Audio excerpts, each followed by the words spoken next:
In the buzz this afternoon, the mother of a fourth grader in Kentucky says her daughter's school won't do anything about a bully, so she's taking him to court. Joy Furman has filed for a restraining order. If granted, it would force the 10-year-old boy to stay at least 500 feet away from Furman's daughter. Furman asked the school district to transfer her daughter to another school, but they said no, despite claims the boy started bullying the little girl again after hitting her so hard in the chest last year. He left rather a bruise. Now, Furman's lawyer is outraged it has to come to this. This is the first time I've ever had to ask, and how ridiculous, all right? How ridiculous that any attorney, let alone me or anybody else, has to go to court and say, protect the children under your care. Keep this kid away.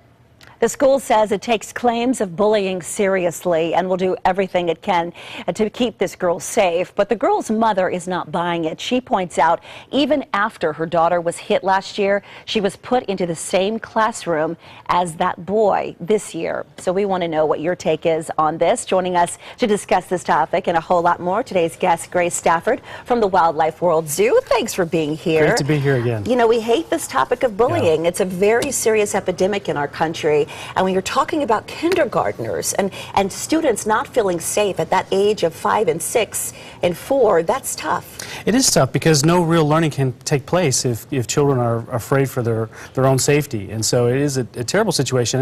And I like the lawyer's use of the word ridiculous. It is ridiculous that the adults surrounding this situation can't work out some kind of situation where you keep the children apart, you deal with it, you get some counseling for the bully, you get some counseling for the victim.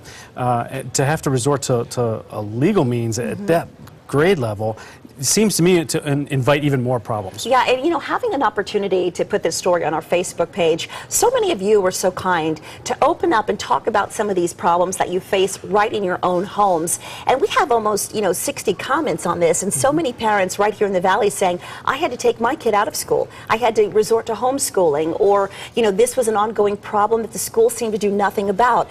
The question is, are the schools just not equipped to be able to handle this? It certainly seems like there's been a problem. I remember when I was that age, we lived in fear of our principal and our teachers, and the assistant principal in junior high was a person to be feared and respected.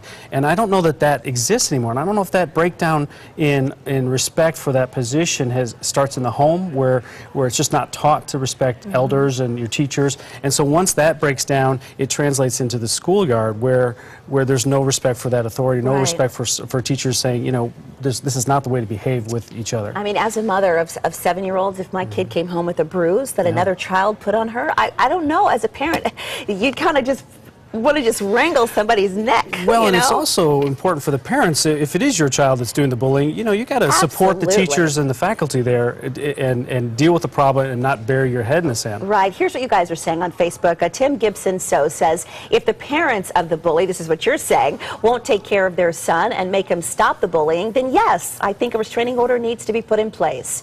Tanya Petrie says, schools say bullying is not tolerated, but when it comes down to it, they don't do enough. So if this is the method in which the situation has to be handled, I say go for it.